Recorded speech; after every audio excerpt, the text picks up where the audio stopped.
It's easy for a comedian to go on right after the prayer. And I would like to take one further step back because I know Sister Chang Kong, who sang so beautifully, and she got no applause, and she deserves applause for that beautiful voice of hers.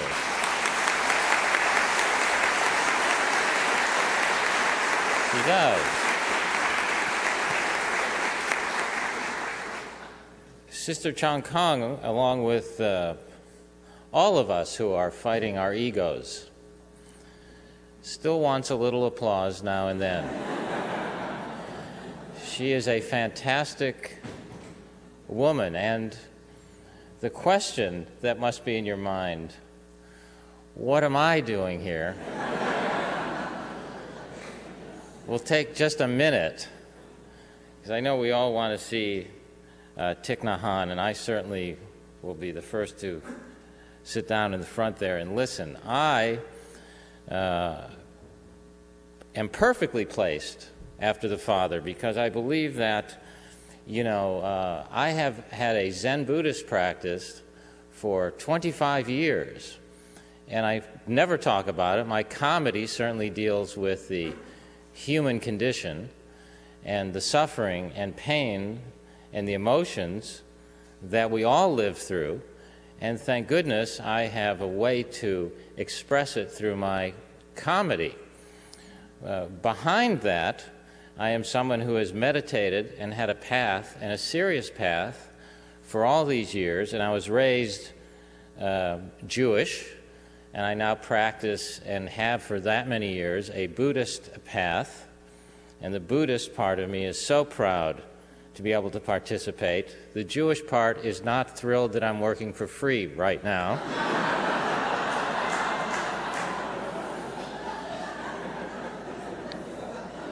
And the magic of Thich Nhat, and it's nothing short of magic, is that he invited me, knowing that this sense of humor, this childlike part, is really part of life and this ego that we're fighting, and he talks so directly to human suffering and the pain, and so represents the truth, and is such a special man. I've known him for 2 years, and I love him. I know him after those 2 years. I knew him after the first moment I looked in his eyes.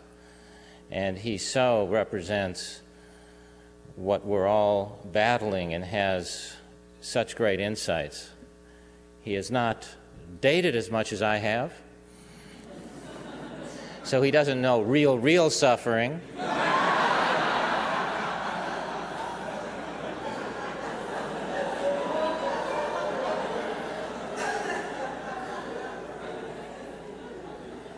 But he really has touched in such a gentle way, in such a special way, so many countless numbers of people and changed their lives, and I'm one of them.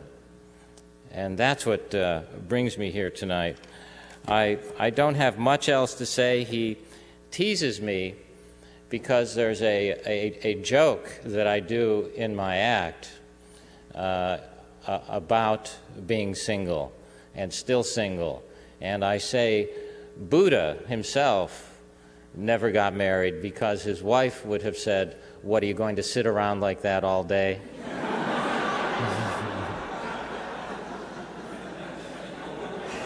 And of course I said, "I'll tell you this joke and then I'll explain it to you because it crosses cultures." And then we had quite a good laugh about it, and he still teases me about it even today.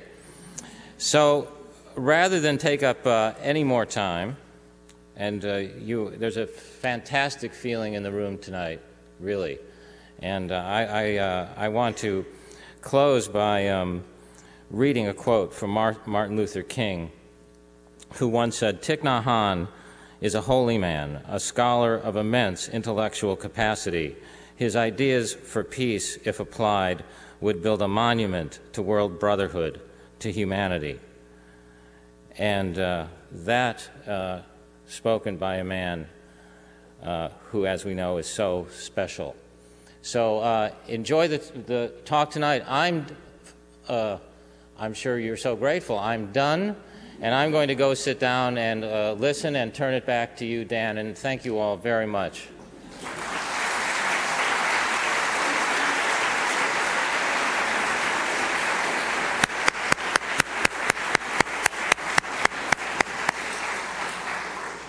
Thank you, Gary.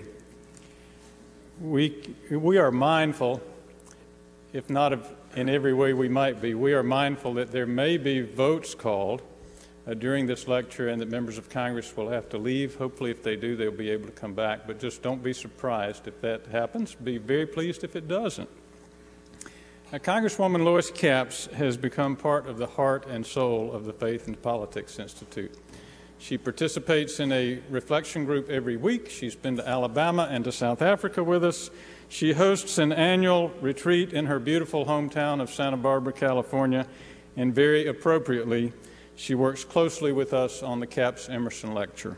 Lois, please come and present our distinguished speaker.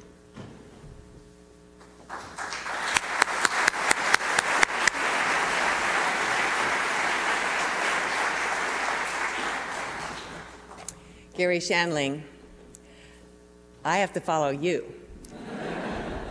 Thank you. My thanks to our host, Dr. Billington and the Library of Congress. Thank you for introducing this evening, for allowing us to be here, and for your stewardship, all of you associated with the library, over this, the world's most magnificent collection of words. It is appropriate that the Asian Division of the Library of Congress co-sponsor this occasion. And I'm so grateful to you, Doug Tanner, for your personal friendship, for your support of me personally, through our reflection group and through all that Faith and Politics does. And the fact that you could be the champion of the Capps Emerson Lecture every year is very appropriate. This Faith and Politics Institute means so much to many of us who are here this evening, teaching us that civility and the respect that we owe each other are values that are really essential to our democratic process as well. I want to acknowledge personally Amo Houghton, our congressional leader, and his wife, and I think probably, although I don't see him, John Lewis is our other co-host of the co-leader of the Faith and Politics Institute. And I share condolences, I know, with you too, for Joanne Emerson, my dear friend, who would be here if it were not for the death of her mother this week, and our thoughts and prayers are with them, the family. It is fitting that we gather to honor the memories of Bill Emerson and Walter Capps on this eve of September 11th. Our wounds from that day, that terrible day, are not yet healed.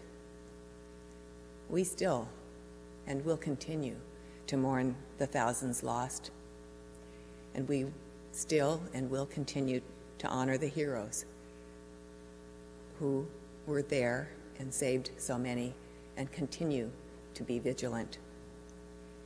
In this legacy left to us by Walter and Bill, we find hope for the future. In a world where there is so much to trouble and sadden us, these two individuals represented much that is good and the humanity of which people are capable. And so these several years